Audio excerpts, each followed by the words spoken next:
I think it is important to have a discussion, to be in an open debate about how to approach and talk about imperial actors and the colonial past. And quite a discussion it was in the Festsaal of the University of Bonn after author Anne Haeming read from her biography Der gesammelte Joest, Biografie eines Ethnologen, about Wilhelm Joest, an explorer who, as a young man, had the privilege of traveling across all continents and turning his ethnological hobby into a career. The son of a sugar manufacturer, shaped German ethnology in the 19th century. The Rautenstrauch-Joest Museum in Cologne traces its origins to his private collection of over 3,500 objects. We were super happy to have Anne Haeming talk about Joest's biography today. Not so much because we were super interested in the man, Joest himself, but we were really interested in kind of the process of writing a life, right? What does it mean, or what is at stake, and also what are the challenges of writing about a colonial or imperial actor like Wilhelm Joest today, from today's perspective, right? And I think Anne Haeming's approach is very unconventional and very creative.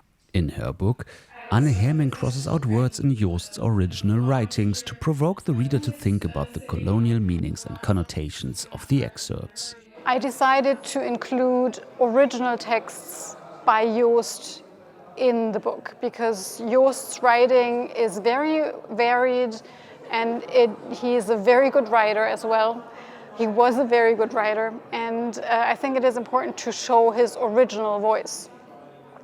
But of course, these are texts from the 19th century, from an ethnologist with what we now call a racist point of view. He's using the N-word quite often. For instance, as you can see, I'm not using it.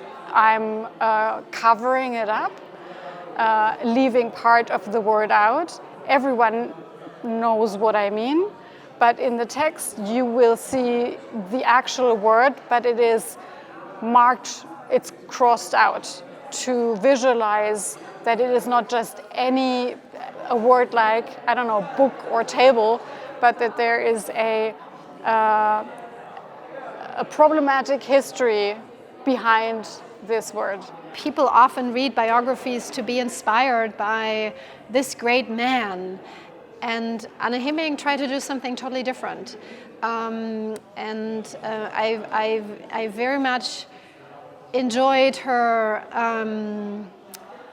approach in not putting Joest on a pedestal and reproducing this grand narrative of a great man, right? Because from today's perspective, I mean, he's a problematic figure in many respects, right? I mean, he is an important figure, no doubt about this, and he had a lot of influence and a lot of impact.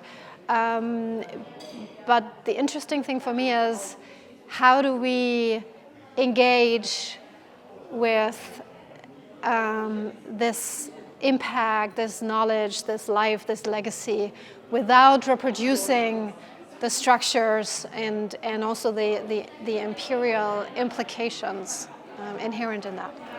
Rather than telling the life story in chronological order, Anne Haeming decided to choose a more theme- or object-oriented way to tell the story, painting Joest as a more three-dimensional person and uncovering contradictions in his thinking. It's important to show a person as a person and to not just offer a simple approach. It is very simple to put people in boxes. This is what ethnology in the 19th century did, and what the National Socialists did later on, categorizing people and forming homogeneous groups. And of course, every person is more than that. Every person is more than one definition or one label. And that applies to Joest as well. He's not just a good person or a bad person, but he's everything in between. And I think it is important to show that, to kind of, offer instances for people to identify with him when reading the biography, and then in other instances be perhaps repelled by his racism and anti-Semitism and his violence. That is exactly what the Bonn Center for Dependency and Slavery Studies is aiming for with their reading and discussion series Unabhängige Ansichten. It is not about lecturing the audience, but about enabling them to form their own opinion. And of course, the question came up about how to deal with colonial heritage, for example in ethnological museums. For me, the really interesting part in our conversation with the audience tonight was really that you saw different perspectives, right? There was one question from the audience asking,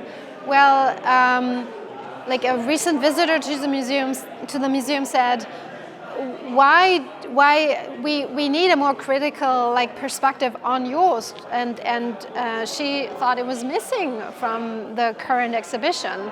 But Anne Haeming then replied and said, well, yeah, but in our research project we were like, do we want to put even more emphasis on these white imperial figures, or would a museum like the Rautenstrauch-Joest Museum not